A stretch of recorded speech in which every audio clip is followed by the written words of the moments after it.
अपना नहीं कोई सुख दुख मेरा, अपना नहीं तुझे सुख दुख कोई, अपना नहीं मेरा सुख दुख कोई, अपना नहीं तुझे सुख दुख कोई।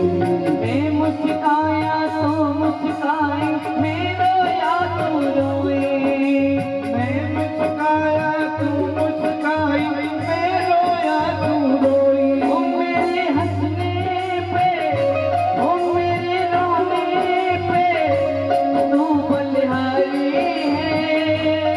ओ माँ, ओ माँ, ओ माँ, प्यारी माँ।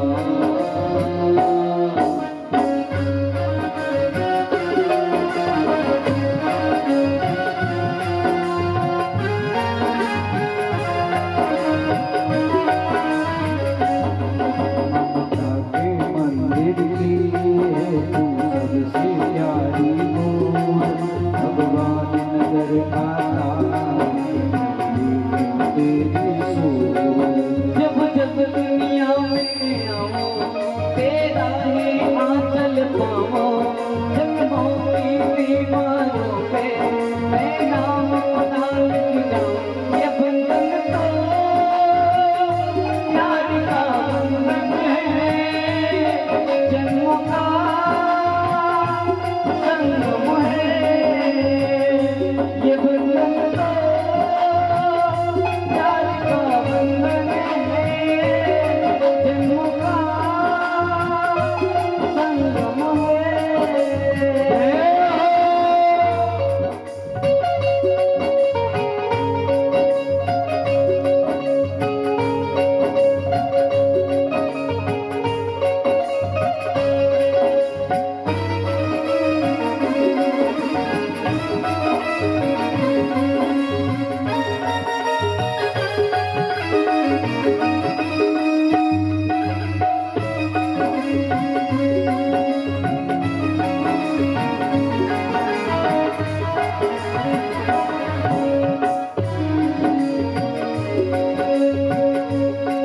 तुम ही मेरे जीवन हो, तुम देख देख के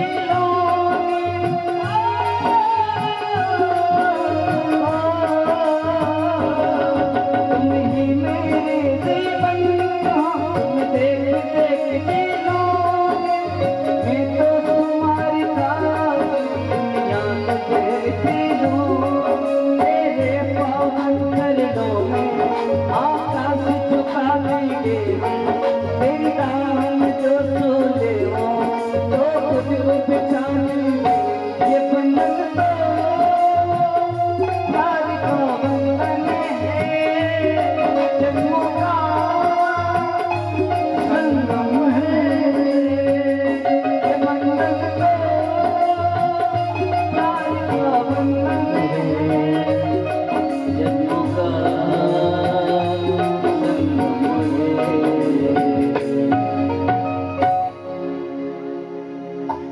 क्या बोलना पड़ेगा? राधे राधे। क्या बोलना पड़ेगा? ऐसे नहीं, हाथ ऊपर करते हुए तेजी से। आप लोग ऐसे बैठे, माताएं तो बोल रही राधे राधे, आप तो बिल्कुल ही नहीं। क्या बोलना पड़ेगा? बहुत से लोग घरों में लेटे, वो भी आ जाए, इतनी तेज बोलो गांव तक आवाज पहुंच जाए। क्या बोलना पड़ेगा? बोल वृंदावन बिहारी लाल की जय हो। परीक्षित जी महाराज, कथा कहाँ चल रही थी?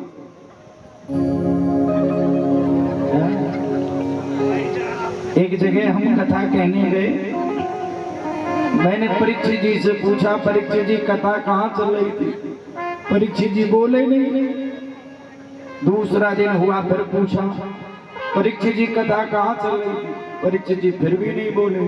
तीसरा दिन हुआ, हमने कहा कुछ तो बोलो परीक्षित जी महाराज, हम कथा सुना रहे, आप बीच बीच में बताया करो कहाँ चल रही। परीक्षित जी खड़े हुए, बोले शास्त्री जी आपने नाक में दम कर दी। रोज पूछते कथा कहाँ चल रही, तखत पे चल रही और कहाँ चल रही।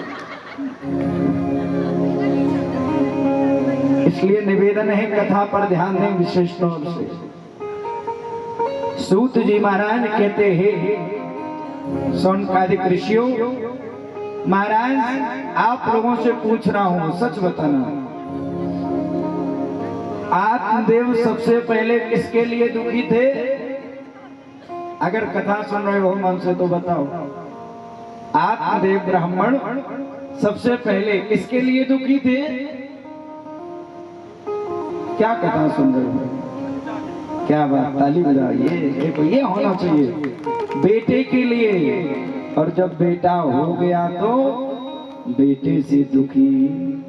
पहले बेटे के लिए रो रहे थे और जब बेटा हो गया तो बेटे से दुखी। इसका अर्थ क्या अभी कथा से पहले समझाया था मैंने। जीव संसार में सिर्फ मोह माया में फंसा है। सुख ना बेटा से है और ना बेटी से है। सुख है तो भगवान के चरणों में है, भगवान की कथा में है। अब बताओ, पहले सोच रहे थे बेटा हो जाए सुखी हो जाएंगे, बेटा हो जाए तो सुखी हो जाएंगे, और बेटा हो गया तो उससे भी अधिक दुखी हो गए। क्यों? बेटा अच्छा निकल आए तो सुख स्वर्ग है, और बेटा खराब निकल जाए तो जीते जी नरक है। इसलिए बेटा बेटी के चक्कर में पड़ना ही नहीं।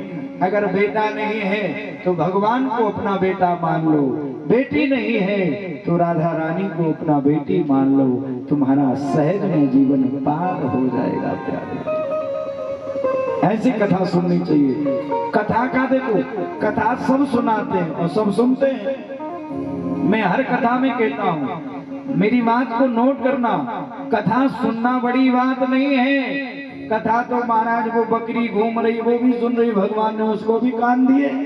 भैंस भी सुन रही है, उसको भी भगवान ने कान दिए। भगवान ने जिसको कान दिए सब कथा सुन रहे। कथा सुनना बड़ी बात नहीं है। बोले फिर बड़ी क्या है? बोले कथा सुन करके जो हृदय में रखे और जब शाम को घर जाए उस कथा का चिंतन करे कि आज मैंने कथा में क्या क्या सुना, इस कथा से हमें क्या लाभ मिला। हमें कथा सुन करके हमें कथा के मार्ग पर, कथा के रास्ते पर चलना चाहिए। महाराज वो सबसे बड़ी बात है। जीव चिंता ज्यादा करता है और चिंतन कम करता है, और जिस दिन मनुष्य चिंता करना छोड़ देगा, चिंतन में लग जाएगा, उस दिन उसका जीवन भव से पार हो जाएगा। पर हम लोग क्या करते जानते हो? चिंतन कम करते हैं, चिंता ज्यादा करते हैं। भैया आप कहेंगे शास्त्री जी चिंतन में और चिंता में फर्क क्या है? तो नोट कर लेना, चिंता संसार की होती है। चिंता आदमी को घर से शमशान तक, चिता तक पहुंचा देता है, और चिंतन भगवान का होता है। वो इस मृत्यु लोक से लेकर के स्वर्ग तक पहुंचा देता है, भगवान के धाम तक पहुंचा देता है। इसलिए चिंता हटा के चिंतन करना चाहिए उस परम ब्रह्म परमात्मा का, उसकी कथा का। और कुछ लोग तो महाराज 4 घंटे कथा में बैठते हैं, और 4 घंटे बाद उन्हें पूछो कि आज कथा में क्या सुना, तो उन्हें यही पता नहीं कथा में आज राम आए थे या महाराज रावण आया था।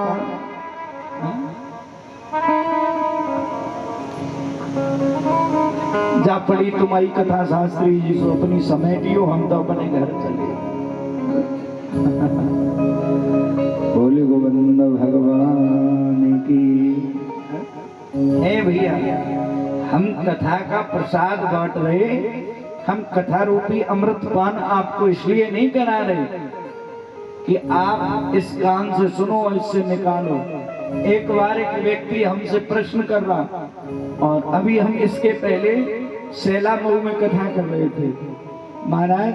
वहाँ काफी लोगों ने प्रश्न पूछे। तो एक व्यक्ति ने पूछा, महाराज भगवान ने दो कान क्यों बनाए? भगवान ने दो कान क्यों बनाए? सुनने, मैंने कहा भगवान की कथा सुनने के लिए। बोले फिर आपको कुछ पता नहीं। हमने कहा तो आप बताओ। बोले महाराज आपको पता नहीं। हमने कहा तो आप बताओ, आप महान, हम इतने ज्ञानी नहीं है। बोले महाराज भगवान ने दो कान इसलिए बनाए, बोले एक से सुनो एक से बाहर निकालो, अंदर कुछ मत रखो, अंदर रखोगे तो पागल हो जाओगे। ऐसे ऐसे लोग होते हैं भैया। आगे कथा में आएगा, पृथु महाराज ने भगवान से जानते क्या मांगा? पृथु महाराज कहते, हे गोविंद अगर आप हमें देना चाहते हो तो हमें आप 1000 कान दे दो। भगवान ने कहा 1000 कान का क्या करोगे? पूरे शरीर में कान ही कान हो जाएंगे, कितने बुरे लगोगे। पृथु महाराज ने कहा प्रभु दो कानों से आपकी कथा सुनते सुनते मन नहीं भरता, हम सोच रहे ऐसे 1000 कान हो जाए, आपकी कथा सुनते रहे। तो भगवान ने कहा 1000 कान नहीं, हम दो कानों में 1000 कानों की शक्ति दिए दे रहे हैं, जो आप निरंतर मेरी कथा सुनते रहोगे। प्यारे जो भगवान के भक्त होते हैं वो यही मांगते हैं। और दुनिया के लोग सोचते कथा बाहर में जाए, हमें तो चुगली सुननी इन कानों से और कुछ नहीं सुनना। पहले त्रेता में एक मंथरा थी, एक केकई थी, और आज घर घर मंथरा केकई घूम रही है। भैया बुरा नहीं मानना, आजकल माताएं कम मंथरा है, माताएं कम केकई हैं। आजकल आदमी ज्यादा मंथरा केकई बन गए। जहाँ लड़ाई ना हो रही हो वहां करा देंगे। और इनकी माताओं की लड़ाई जानते कैसी होती? अभी लड़ाई हुई, सुबह आग लेने के बहाने, प्याज लेने के बहाने एक दूसरे घर जाएंगी, बोलने लगेंगी।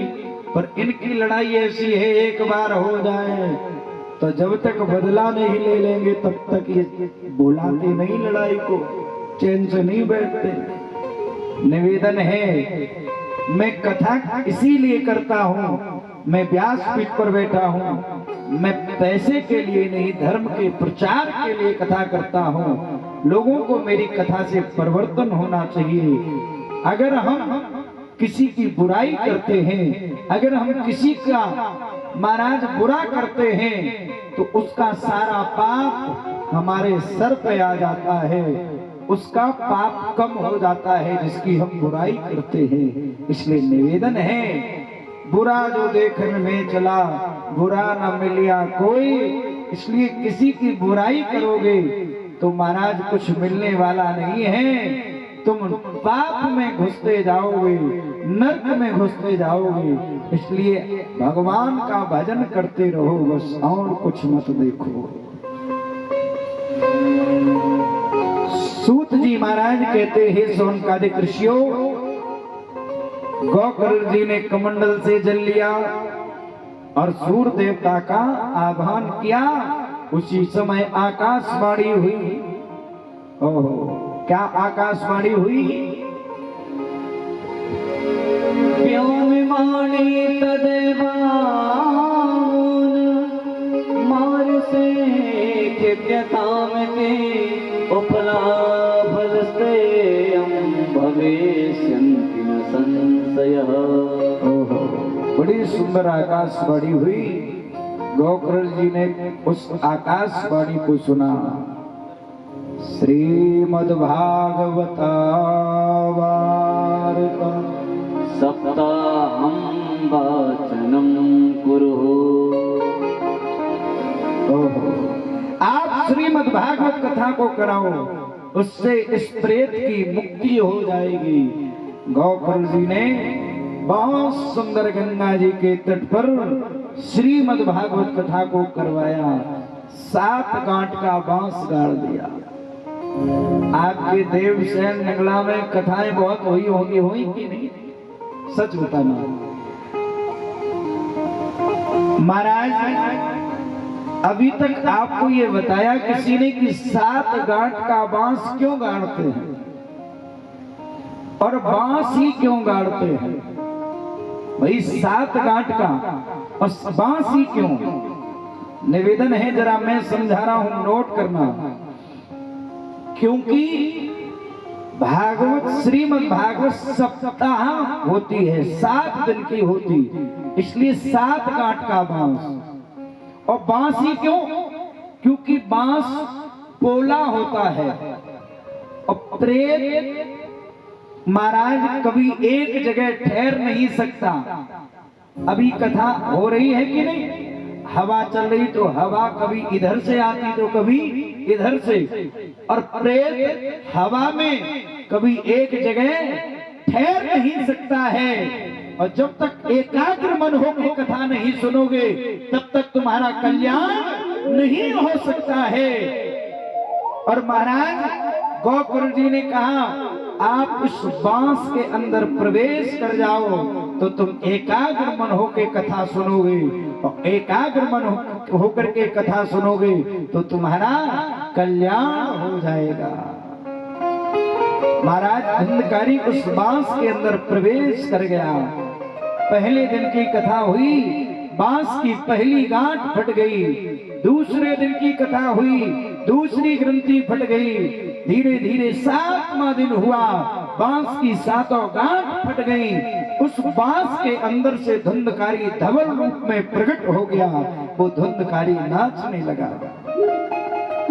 भगवान के पार्षद विमान लेकर के आए और जैसे ही धुंधकारी को विमान में बैठाला, नंगला देव सेन के जितने श्रोता थे सब विमान में बैठने के लिए चले। भगवान के पार्षदों ने कहा, ये आपके लिए विमान नहीं है। बोले फिर? बोले ये विमान तो अकेला धुंधकारी के लिए है। ओहो, देवसेन के गांव के लोगों ने कहा, महाराज कथा तो हमने भी सुनी, एक सीट हमें भी दो इसमें से। भगवान के पार्षदों ने कहा, देखो जो एकाग्र मन होकर धुंधकारी ने कथा सुनी वो आप लोगों ने नहीं सुनी। आपका मन, आप बैठे तो कथा में थे और आपका मन पीछे चप्पल की तरफ था, कोई चप्पल ना ले जाए। और जैसे ही 5 बजने वाले तो घर में भैंस का ध्यान, भैंस को सानी लगानी, हाँ मोड़ा मोड़ी को भोजन बनानो। तो महाराज बार बार घड़ी देख रहे, अब कथा मन कहां से लगे। भगवान के पार्षदों ने कहा, दोबारा से कथा कराओ, एकाग्र मन होके कथा सुनो, तब तुम्हारे लिए विमान आएगा। और ऐसा ही हुआ। महाराज धुंधकारी भगवान के परम धाम के लिए चला गया।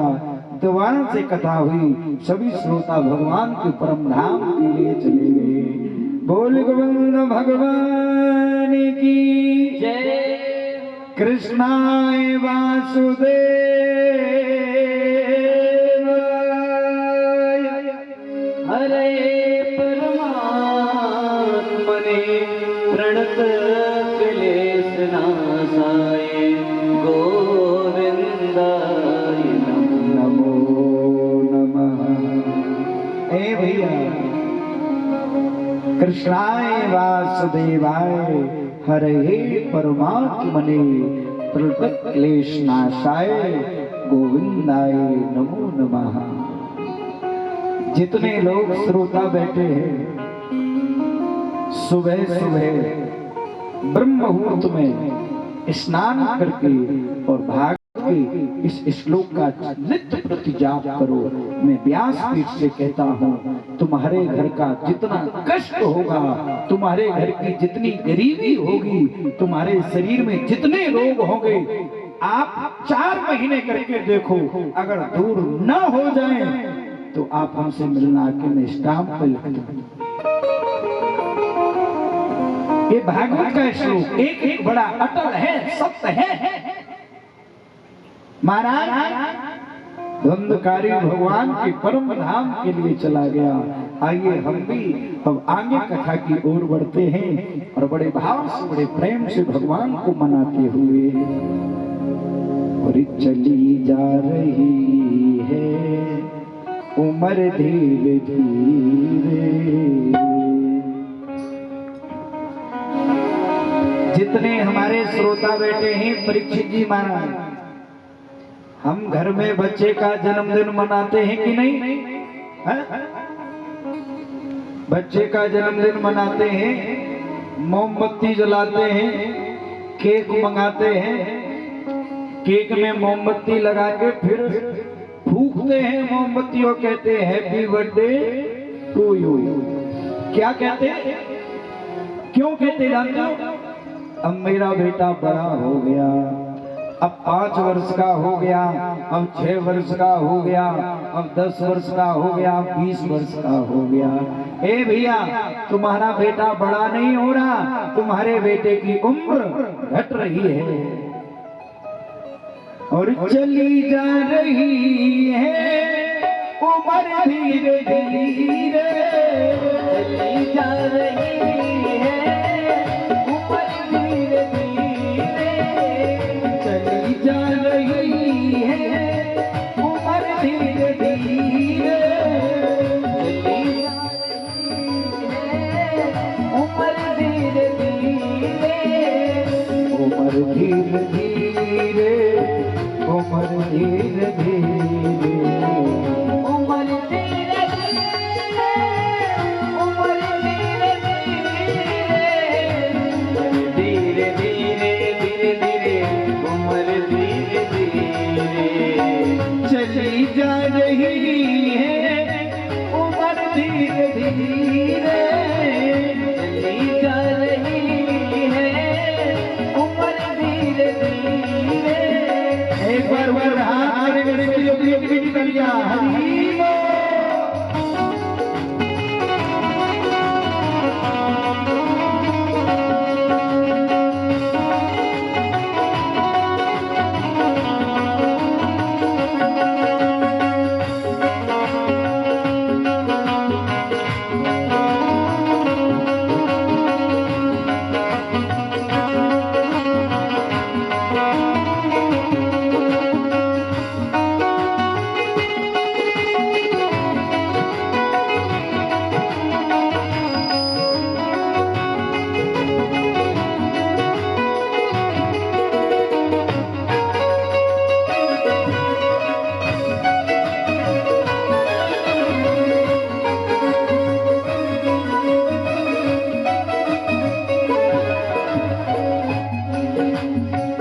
मनुष्य के जीवन में कितने पन होते हैं?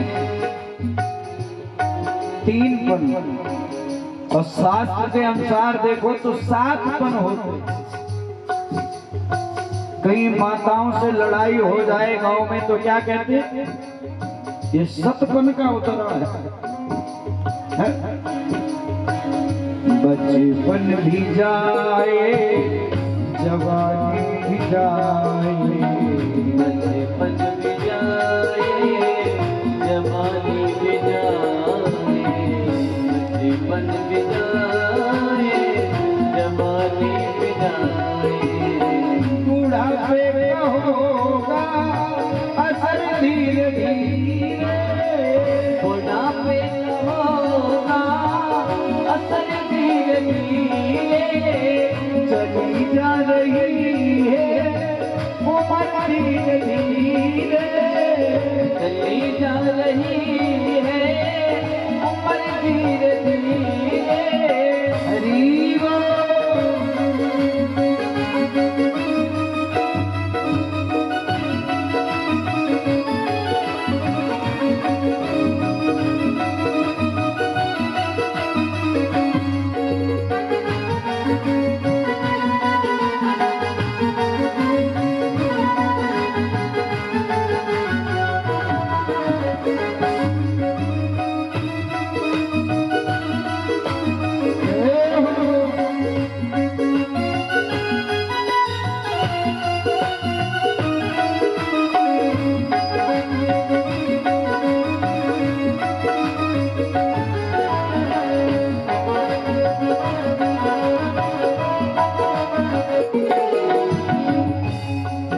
परीक्षित जी महाराज, जवानी में आदमी बड़ा अभिमान करता है, पर बुढ़ापा आते ही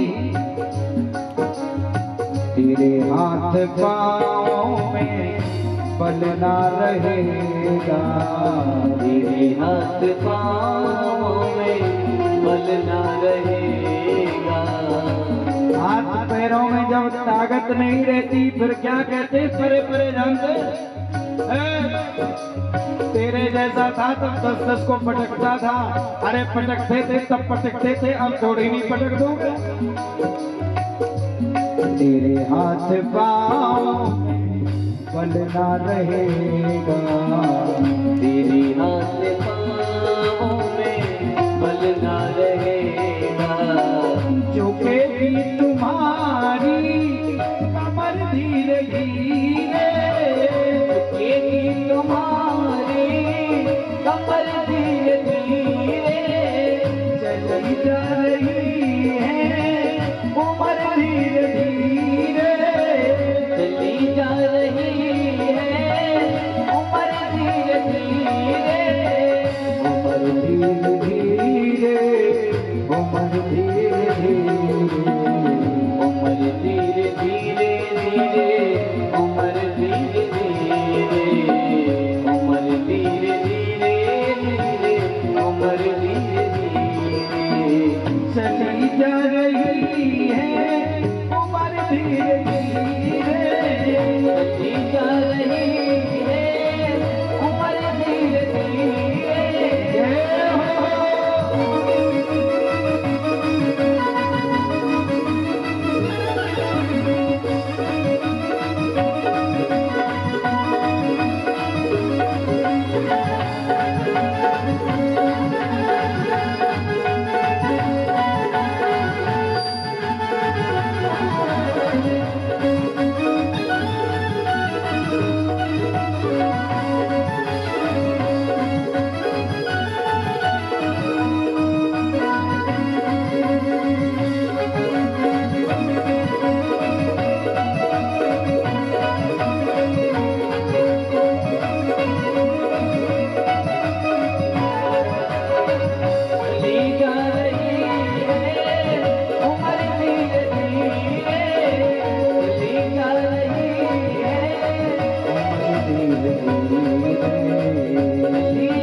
शीतल अंग होंगे एक दिन तुम्हारे, शीतल अंग होंगे एक दिन तुम्हारे। हे भैया, इंद्रियां तुम्हारी शीतल है जाएंगी, आँख से दिखाई देना कम हो जाएगा, नाक से नाला बहेगा, कान से सुनाई देना कम हो जाएगा। शीतल अंग होंगे एक दिन तुम्हारे, तेरी बंद होगी नजर धीरे धीरे। चली जा रही है उम्र धीरे धीरे, उम्र धीरे धीरे धीरे, उम्र धीरे धीरे, उम्र धीरे धीरे धीरे, उम्र धीरे धीरे। चली जा रही है उम्र धीरे धीरे।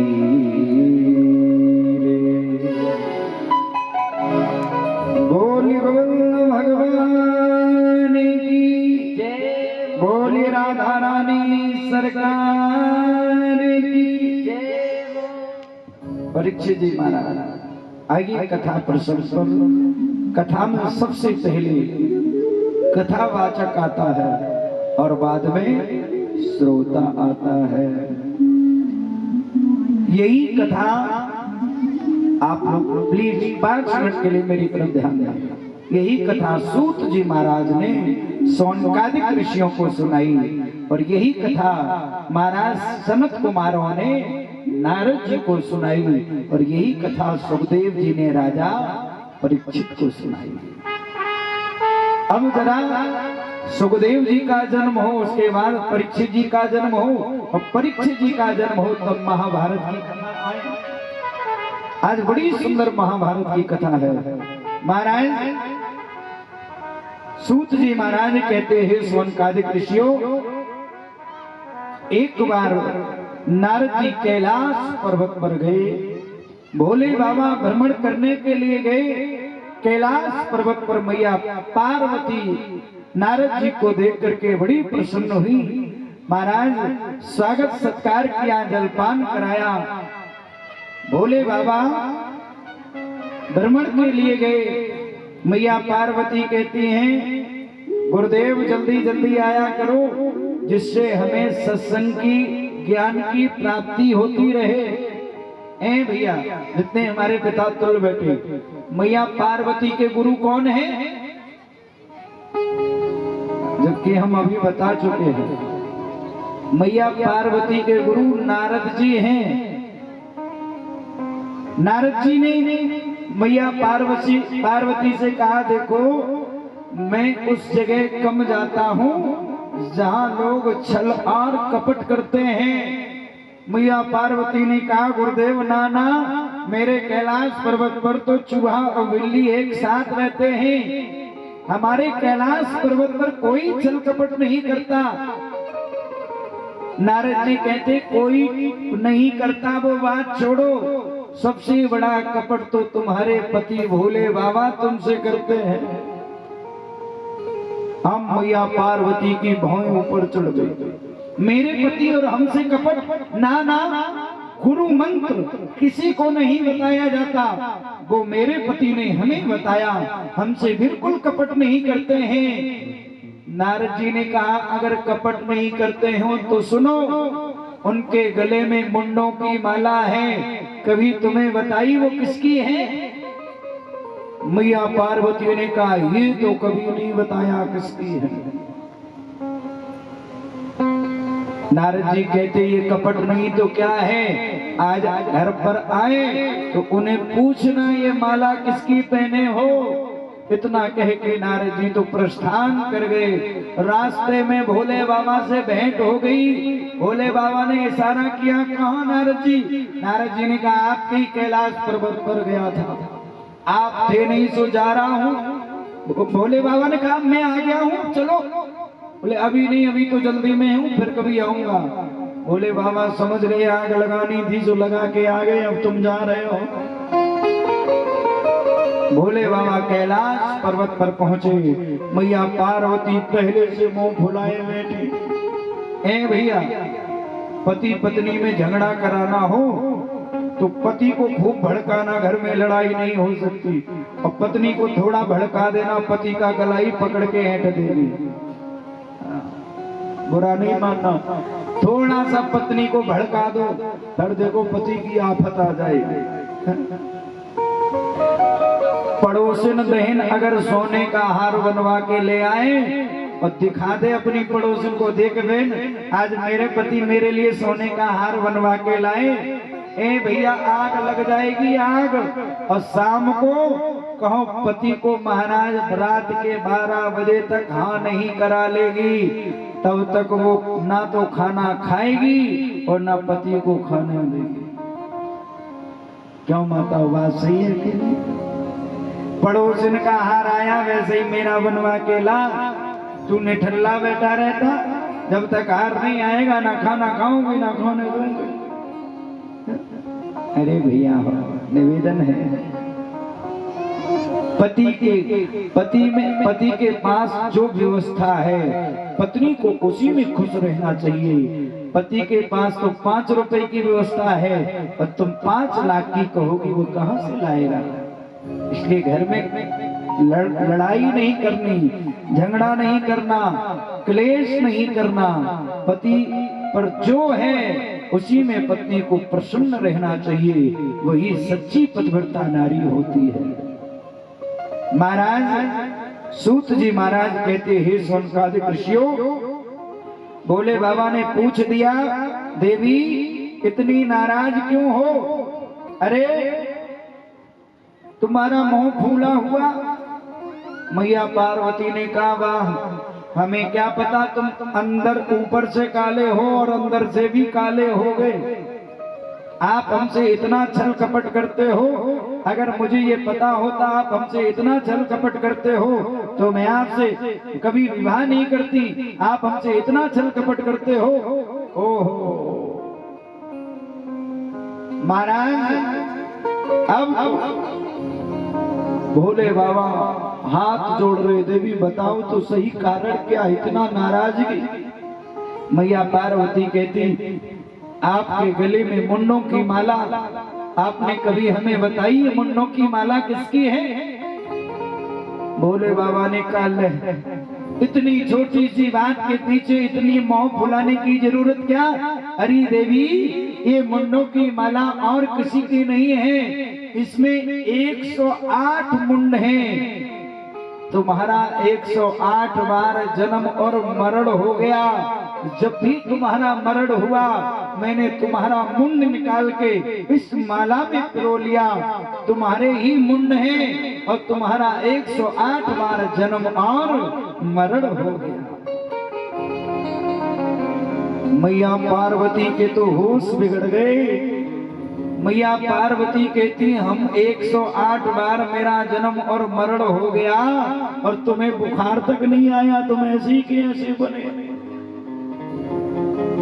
मैया पार्वती कहती, तुमने ऐसी कौन सी बूटी पी रखी है, ऐसी कौन सी दवाई खा रखी है जिससे तुम अमर हो और मेरा 108 बार जन्म मरण हो गया। भोले बाबा कहते हैं, देवी मैंने अमर कथा सुन रखी है और जो जीव अमर कथा सुन लेता है उसके जन्म मरण का चक्कर छूट जाता है। ए भैया, जितने श्रोता हमारे पिता तुल्य बैठे हैं बिल्कुल सत्य है। पुनर्की जननम पुनर्की मरणम पुनर्की जननी जठरे शयनम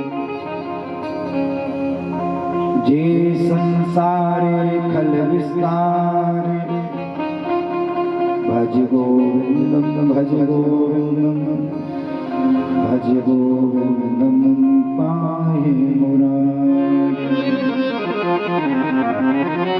ए भैया निवेदन है, एक बार मन से कथा पर ध्यान। पुण्य की जन्म पुण्य की मरणम पुण्य की जननी जठरे शयनम जे संसारे खल विस्तारे भज गोविंदम भज गोविंदम भज गोविंदम पाए मुरारी। मैया पार्वती कहती हैं, हे स्वामी हे प्राणनाथ ऐसी कथा हमें भी सुना दो, वो अमर कथा हमें भी सुना दो, मैं भी अमर होना चाहता हूँ। जितने श्रोता बैठे हैं बहुत से लोग हमसे प्रश्न करते हैं, महाराज जी वो अमर कथा कौन सी कथा भोले बाबा ने पार्वती को सुनाई? तो सुनो, वो अमर कथा और कोई कथा नहीं है। जानकारी के लिए अगर आपसे कोई पूछे तो बता देना, वो अमर कथा और कोई कथा नहीं है, श्रीमद् भागवत कथा ही अमर कथा है।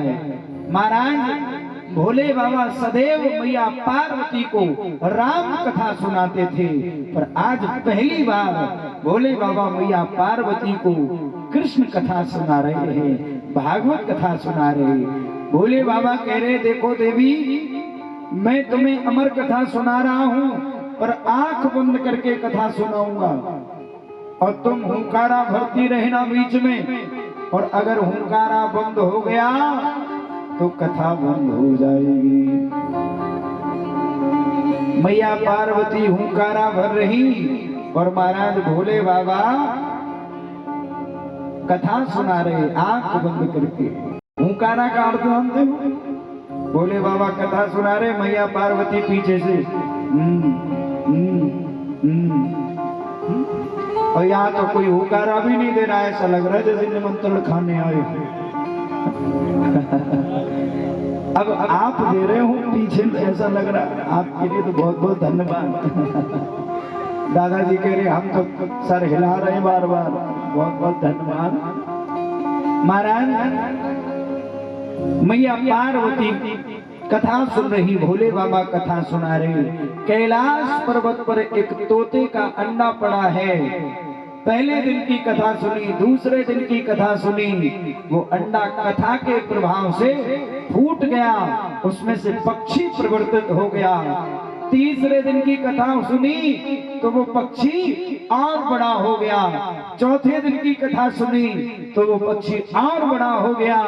जैसे पांचवा दिन हुआ, कृष्ण जन्म की कथा भोले बाबा सुनाने जा रहे थे कि मैया पार्वती को नींद आ गई। जैसे ही नींद आई, महाराज उस तोते ने देखा मैया को तो नींद आ गई, हुंकारा बंद हो गया तो अमर कथा अधूरी रह जाएगी। वो तोता हुंकारा भरने लगा। ऊंचे पर्वत भोले शंकर बैठे आसन मार, अमर कथा जब लगे सुनाने, गोरा गोत्र पुराण उमा के पड़ गए सोता, करा दे सोता, उमा के पड़ गए सोता, करा दे सोता, राधे सोता, करा दे सोता। ऊंचे पर्वत भोले बैठे, ऊंचे पर्वत भोले शंकर बैठे आसन डार, अमर कथा जब लगे सुनाने, पूरा उमा के पड़ गए सोता, करा दे सोता, उमा के पड़ गए सोता, करा दे सोता। हरि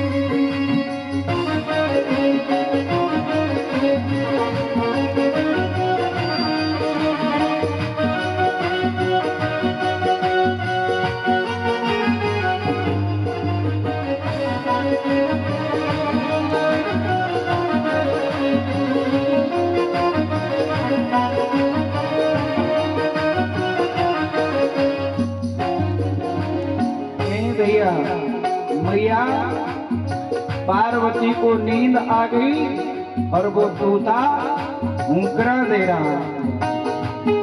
अमर कथा शंकर ने जब गोरा को सुनाई, अमर कथा जब शंकर ने गोरा को सुनाई, कथा हुई ना पूरी नींद उमा को आई, कथा हुई ना पूरी और नींद को आई, कथा हुई ना पूरी और नींद उमा को आई, कथा हुई ना पूरी और नींद उमा को आई। मालूम पड़ी नहीं शंकर को, मालूम पड़ी नहीं शंकर को, रोते की हूँ उमा सोता, करा दे लो सोता, उमा के पड़ गए सोता, करा दे सोता, उमा के पड़ गए सोता, करा दे लो सोता, उमा के पड़ गए सोता, करा दे सोता। एक बार ऊपर हाथ करते हुए बिजली तालियां जय हो।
अमर कथा जब लगे सुनाने गोरा को त्रिपुरार।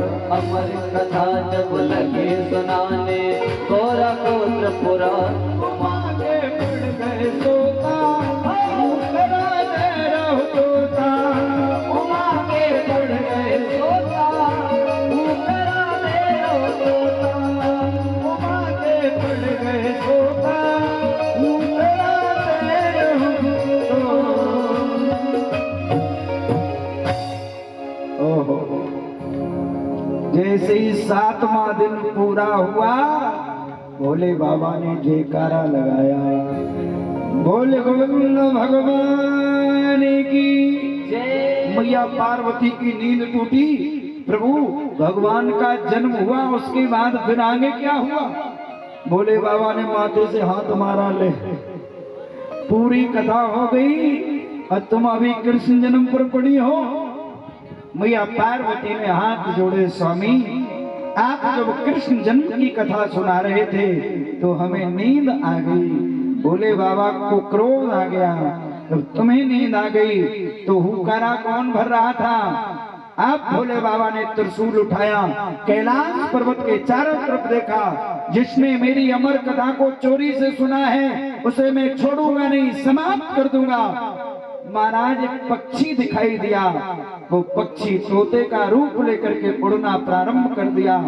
आगे आगे तोता, पीछे पीछे भोले बाबा। वो तोता उड़ते उड़ते जानते कहां पहुंचा? बद्री धाम, जहां व्यास जी का आश्रम, बद्र का आश्रम में व्यास जी की पत्नी को जुमाई आई।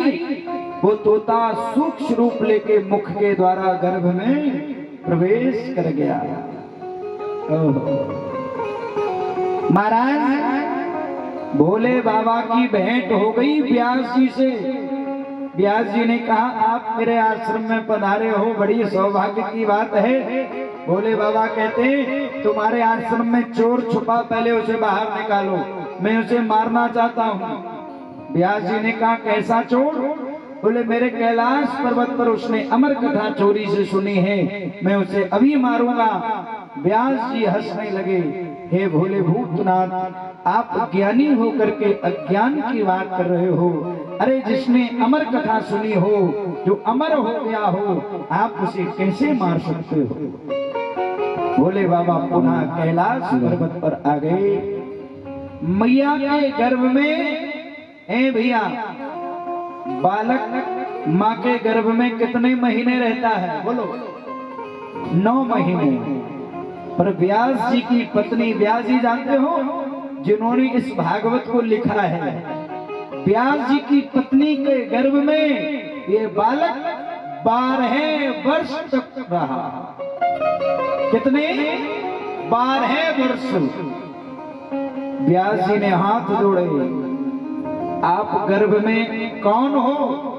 गर्भ से बाहर आओ, मेरी पत्नी को कष्ट हो रहा है।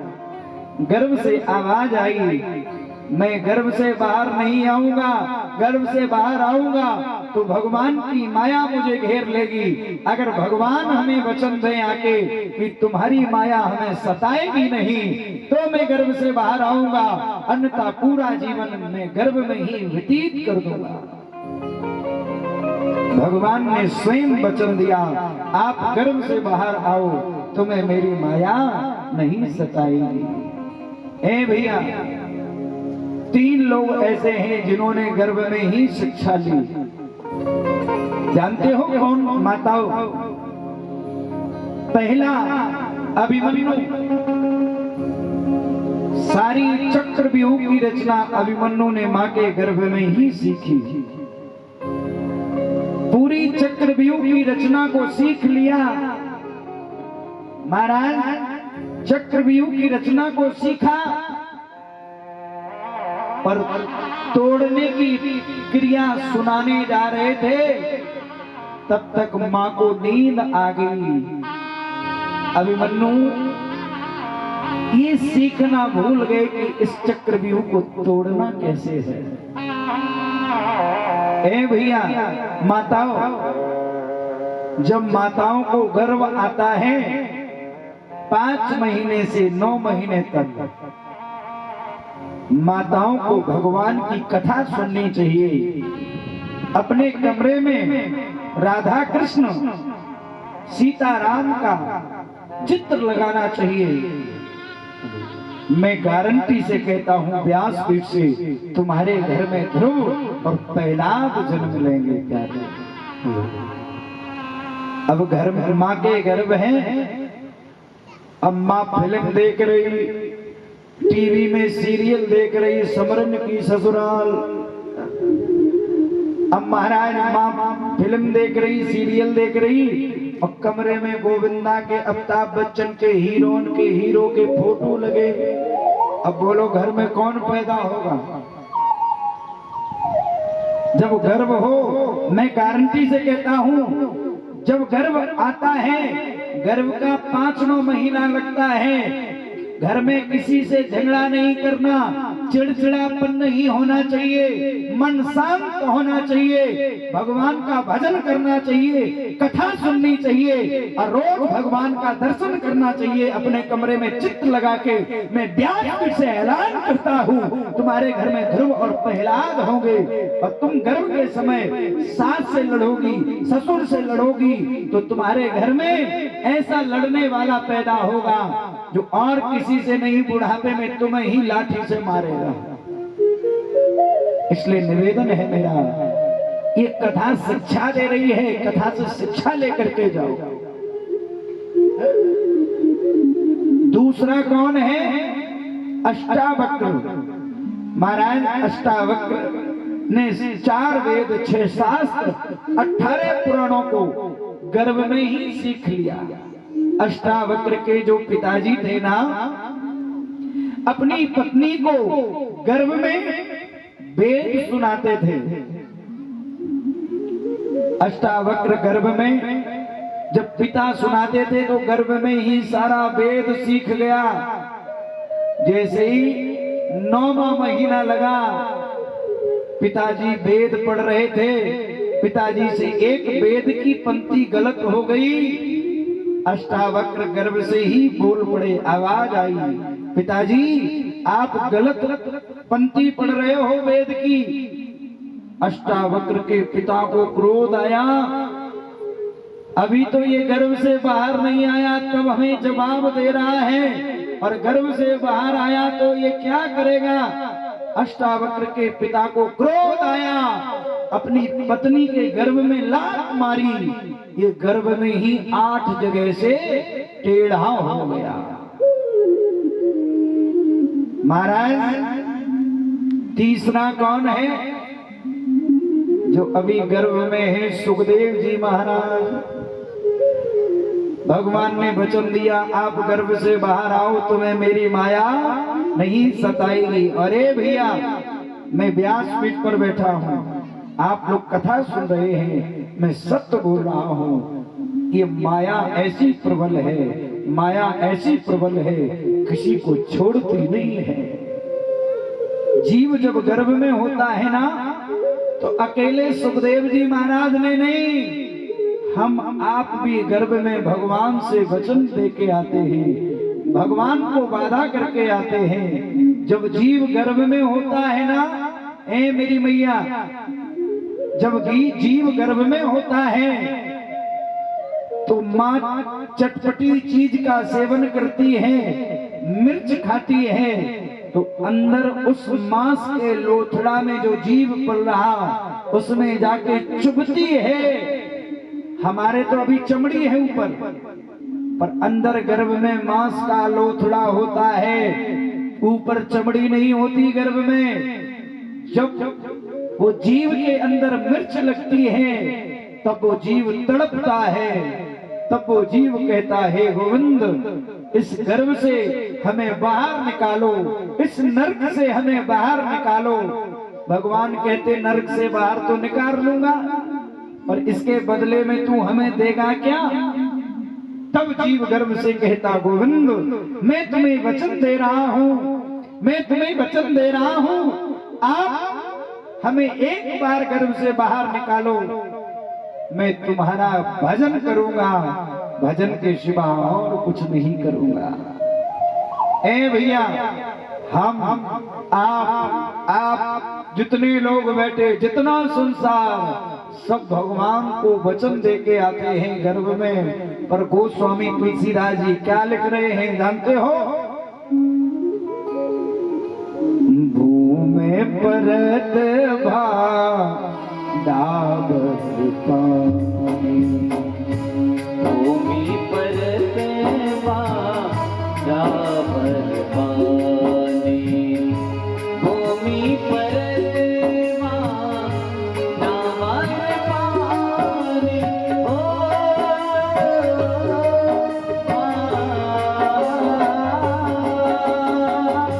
भूमि परत भा डाबर पानी, जीव जीवे माँ ज्ञान पिताने, जिम जीवे माँ ज्ञान पुताने। भूम परत भा डाबर पानी, जिम जीवे माया लपटानी। अरे भैया, चौपाई का अर्थ समझना। आकाश से पानी बरसता, बड़ी निर्मल स्वच्छ बूंदें आती हैं, जमीन में गिरते ही मिट्टी में सन जाती हैं, गंदी हो जाती है। ऐसी जीव गर्भ से बड़ा निर्मल स्वच्छ पवित्र आता है, और जैसे ही गर्भ से बाहर आया उसे माया पकड़ लेती है। क्यों दादाजी? माया पकड़ लेती। और जैसे ही जीव धीरे धीरे बड़ा होता गया, जानते क्या कहता है? This is my daughter, this is my brother, this is my father. कभी नहीं कहता दिस इज माई गॉड। जानते क्यों? ये मेरी बुआ, ये मेरा फूफा, ये मेरी माँ, ये मेरा पिता, ये मेरी भाई, ये मेरा भाई, ये मेरी बहन। और सच बताना, बहुतों की नींद हराम, ये माया तेरी बड़ी कठिन राम। ओहो, आप लोगों से निवेदन है मेरा, महाराज सूत जी महाराज कहते हैं, सोनकादिक ऋषियों, सुखदेव जी का जन्म हुआ और जन्म होते ही घर को त्याग दिया। उनके पिता व्यास जी अपने बेटे को मनाने के लिए जा रहे हैं। भागवत में बड़ा सुंदर श्लोक लिखा है, इयं प्रभुजन्तु मनुपेतमपेत कृत्यं, तुई पायनो बिरह कातर जुहागा, पुत्रे तन्मय नया तरबो बिनेलो, तम सर्वभूत हृदयं मुनिमान तोस्मि। भागवत में श्लोक लिखा है, यं प्रभुजन्तु मनुपेतमपेत कृत्यं, तुई पायनो बृहकातर आजुहाव, पुत्रेति तन्मयतया। अपने बेटे के, ई को कम करो हल्का, अपने बेटे के ब्रह में महाराज व्याकुल होकर के व्यास जी मनाने के लिए जा रहे हैं। एक सरोवर में अप्सराएं स्नान कर रही थी नग्न अवस्था में। व्यास जी को देख करके उन अप्सराओं ने अपने वस्त्रों को पहन लिया। व्यास जी ने पूछ दिया, मेरा बेटा सुखदेव यहाँ से निकल गया, तुमने वस्त्रों को नहीं पहना और मुझे देख करके वस्त्र पहन लिए, इसका कारण क्या है? अप्सराएं कहती, महाराज आपका बेटा जो सुखदेव है उसके अंदर स्त्री पुरुष का भेदभाव नहीं है, वो स्त्री पुरुष की पहचान नहीं जानता है, वो संसार से परे है और आपका ग्रस्त जीवन है, आप स्त्री और पुरुष की पहचान जानते हो, इसलिए मैंने वस्त्रों को पहन लिया। व्यास जी वहीं से लौट आए। अरे जैसे स्त्री पुरुष की पहचान ना हो, जो संसार से परे हो, ऐसे परम ज्ञानी को मेरी लौटारने में क्षमता नहीं है। कथा आती है व्यास जी निराश बैठे थे, उसी समय नारद जी का आगमन हुआ। नारद जी ने व्यास जी से कहा, व्यास जी आपका मुखमंडल उदास है, आपकी उदासी का कारण क्या है? व्यास जी कहते, मैंने 4 वेद 6 शास्त्र और 17 पुराणों की रचना की, फिर भी मेरे मन में शांति नहीं है। इतने लोग बैठे, आप लोग कहते होंगे पुराण तो 18 होते हैं, आप 17 कह रहे हो। ध्यान रखना, अभी 17वां पुराण बना नहीं। नारद जी ने 4 श्लोकों की भागवत दी और कहा इसका विस्तार करो और इसका जन जन में प्रचार प्रसार होगा, उससे लोगों की बुद्धि में महाराज प्रकाश होगा, लोग धर्म से जुड़ेंगे। ओहो, आप लोगों से मेरा निवेदन है 2 मिनट के लिए विशेष कथा पर ध्यान दें। व्यास जी कहते, बुढ़ापा आ गया मुझे, अब मेरी इतनी सामर्थ्य नहीं कि मैं ये काम कर पाऊं। तब नारद जी ने अपना पूर्व चरित्र सुनाया। नारद जी कहते, मैं पूर्व जन्म में दासी पुत्र था, दासी पुत्र से नारद बन गया। मनुष्य के जीवन में कोई भी काम असंभव नहीं होता।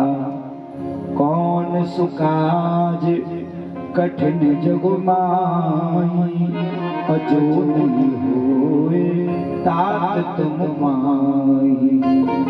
अरे भैया, मनुष्य के लिए कोई भी काम कठिन नहीं होता। तब व्यास जी ने 4 श्लोकों से 18,000 श्लोकों की रचना की। इन्हीं व्यास जी ने अपने बेटे सुखदेव को कथा सुनाई और इन्हीं सुखदेव जी महाराज ने राजा परीक्षित को कथा सुनाई। अब देखो, सुखदेव जी का तो जन्म हो गया, अब जरा परीक्षित जी का जन्म हो जाए। सुखदेव जी कौन है? सुखदेव जी कथावाचक हैं और परीक्षित जी कौन है? श्रोता। देखो भैया, मैं एक बात बता दूं आपको, कथावाचक से कई गुना ज्ञानी श्रोता होता है। कथावाचक तो बकता रहता है और श्रोता सुनता है, और बकने वाले से सुनने वाला बड़ा होता है। कहते कि नहीं? अरे भैया, जो सुनना जान समझ जाए, जो सुनना सीख जाए, उससे बड़ा दुनिया में कोई हो नहीं सकता है? सुनाना तो सब जानते, पर सुनना सीख जाओ तो तुमसे बड़ा और कोई हो नहीं सकता। प्यारे महाराज सूत जी महाराज कहते, हे सोनकादिक ऋषियों, आप लोग भी महाभारत की कथा में प्रवेश करेंगे। परीक्षित जी का जन्म देखो, श्रोता कहीं कहीं बड़े चालाक होते हैं। एक जगह एक शास्त्री जी कथा सुना रहे थे, पंडित जी महाराज थे। सो महाराज ऐसा ही गांव था, नंगला देव सेन जैसा। पंडित जी कथा कह रहे, कथा कहते कहते 4 दिन हो गए पंडित जी को। सो एक श्रोता पंडाल में खड़े हुए और कहा, महाराज आप कथा तो बड़ी सुंदर करते हो, और कोई कथा की बड़ाई करे तो कथावाचक को बड़ा अच्छा लगता कि मेरी बड़ाई हो रही, प्रशंसा हो रही। सो पंडित जी बड़े खुश। श्रोता ने कहा, महाराज कथा तो बड़ी अच्छी करते हो, पर एक कमी है। लो, पंडित जी का मन फिर लटक गया। पंडित जी ने कहा, क्या कमी है? श्रोता ने कहा, देखो कथा तो बड़ी अच्छी है, पर एक कमी है। बोले क्या? बोले जब आप कथा करते हो तो आपके मुंह से थूक निकलता है, और वो थूक भागवत जी के ऊपर गिरता। तो आप जरा मंच पर पीछे खिसक के बैठा करो, अपराध लगता, भागवत जी पर थूक गिरता। अब महाराज वो पंडित जी भी कम नहीं, पंडित जी को क्रोध आया। पंडित जी ने कहा, मूर्ख कहीं के, हमें कथा करते करते 40-50 वर्ष हो गए, हमारी कथा अब पक चुकी है, पक चुकी। अब हमारी मुंह से थूक नहीं निकलता। बोले फिर अब हमारे मुंह से गंगा निकलती। गंगा श्रोता भी कम चालाक नहीं, कल देखता हूँ पंडित जी कैसी गंगा निकलती। सो दूसरा दिन हुआ, वो श्रोता पुड़िया में राख लाया, पंडित जी को दिया। पंडित जी महाराज आपके लिए प्रसाद। पंडित जी ने सोचा कल से हमारी कथा अच्छी लगी, इसलिए मेरे लिए खुश होकर प्रसाद लाया। पंडित जी ने पुड़िया खोली और पुड़िया खोल के जैसे ही प्रसाद मुंह में डाला, पंडित जी ने कहा बेटा प्रसाद तो मीठा होता पर ये नमकीन नमकीन क्यों लग रहा। वो श्रोता बोला पंडित जी महाराज ये हमारे पिता की अस्थियां थी, हड्डियां। आप पंडित जी को क्रोध आया, मूर्ख कहीं के, अपने पिता की अस्थियां हमें क्यों खिला दी, मेरा धर्म नष्ट कर दिया। श्रोता बोला पंडित जी महाराज आप ही तो कल कथा में कह रहे थे कि आपके मुंह से गंगा निकलती, तो मैंने सोचा घर बैठे गंगा आई यहीं विसर्जन कर दो, काहे हरिद्वार तक कानपुर तक जाओ।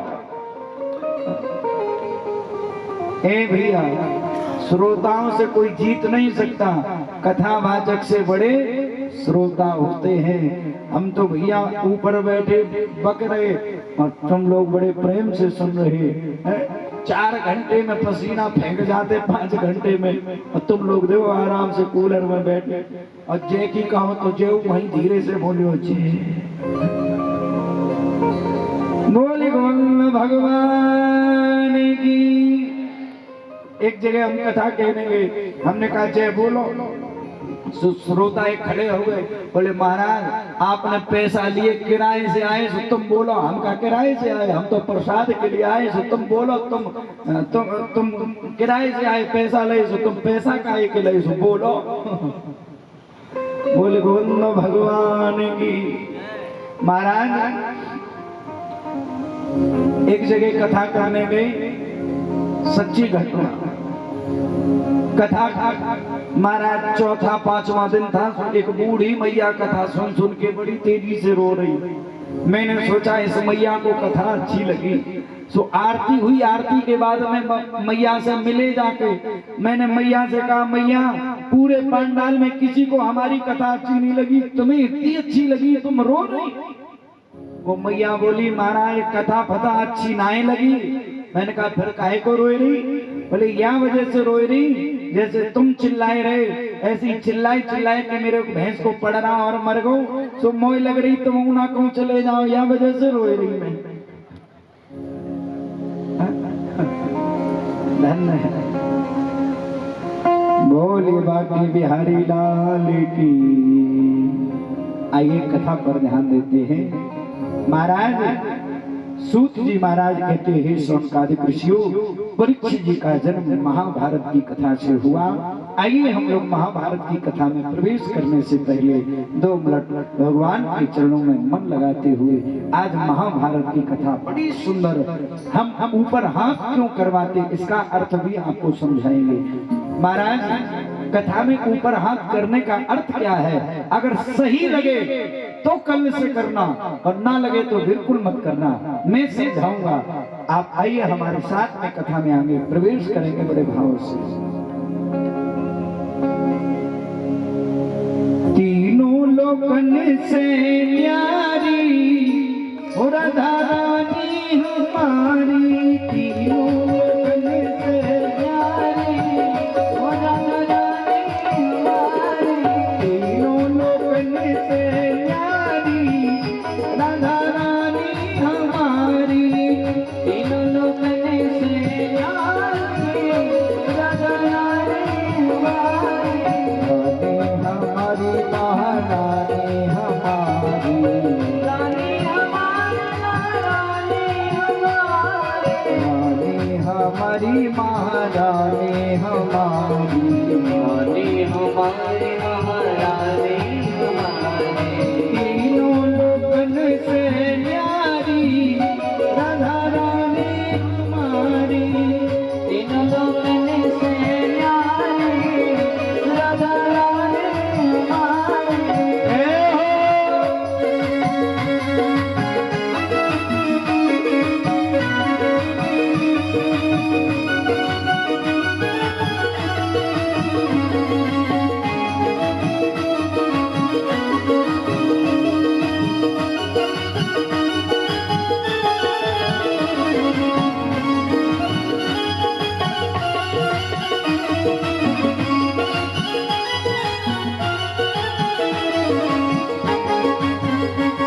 बार जो बोले राधा, एक बार जो बोले राधा, मिट जाए जीवन की बाधा, मिट जाए जीवन की बाधा। यहाँ कोई न रहता भिखारी, राधा रानी हमारी। कोई न रहता भिखारी, राधा रानी हमारी। तीनों लोकन से न्यारी, राधा रानी हमारी। तीनों लोकन से न्यारी, राधा रानी हमारी। जय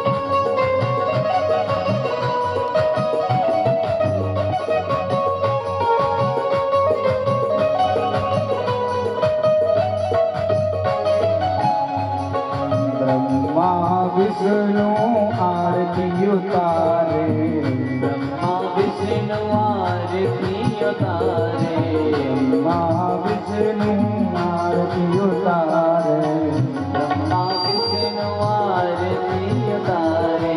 पवन लगावे बुहारी, राधा रानी हमारी। पवन लगावे बुहारी, राधा रानी हमारी। हरि बोल।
बोले गोविंद भगवान की जय। आइए कथा पर ध्यान देते हैं। महाराज, बात उस समय की है, महाभारत की कथा सभी ने सुनी होगी। महाराज, पांडव 5 हैं और कौरव 100 हैं। सच बताना, इतने श्रोता पंडाल में बैठे, आप लोगों से पूछ रहा हूं, भगवान ने पांडवों का साथ दिया, कौरवों का साथ नहीं दिया? भगवान ने पांडवों का साथ दिया, कौरवों का साथ नहीं दिया। क्या भगवान को भेदभाव करना चाहिए? भगवान के लिए पांडव और कौरव बराबर होना चाहिए। भगवान ने ऐसा भेदभाव क्यों किया? आप लोग मेरी तरफ ध्यान से समझे कथा को। भगवान कहते हैं ना तो मैंने कौरवों का साथ दिया और ना ही पांडवों का साथ दिया।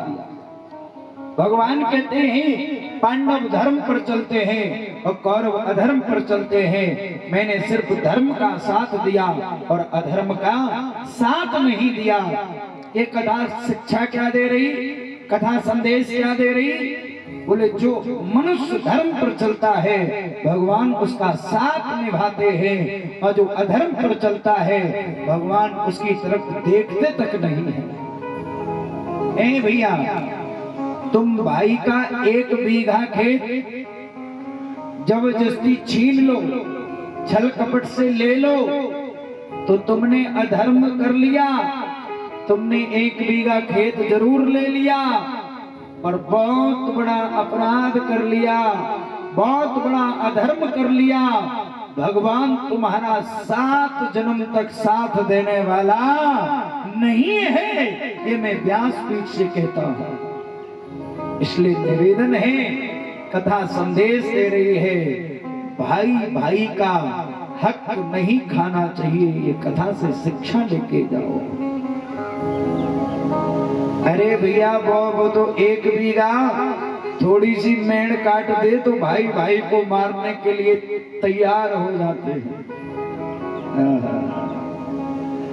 थोड़ी सी मेड़ काट दी तो भाई मारने के लिए तैयार हो जाता। मेरी मेड़ काटी तो काटी क्यों? अरे ना वो लेके आया ना तुम लेके आए।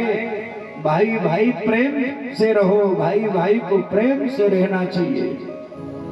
पर क्या करें, एक भाई राम और दूसरा रावण बन जाए तो राम कब तक राम रहेंगे? भाई अब पहला तो राम है और दूसरा लक्ष्मण बन ही नहीं रहा, दूसरा रावण बना बैठा है। निवेदन है श्रोताओं से, भाइयों से, मेरा आप लोगों से,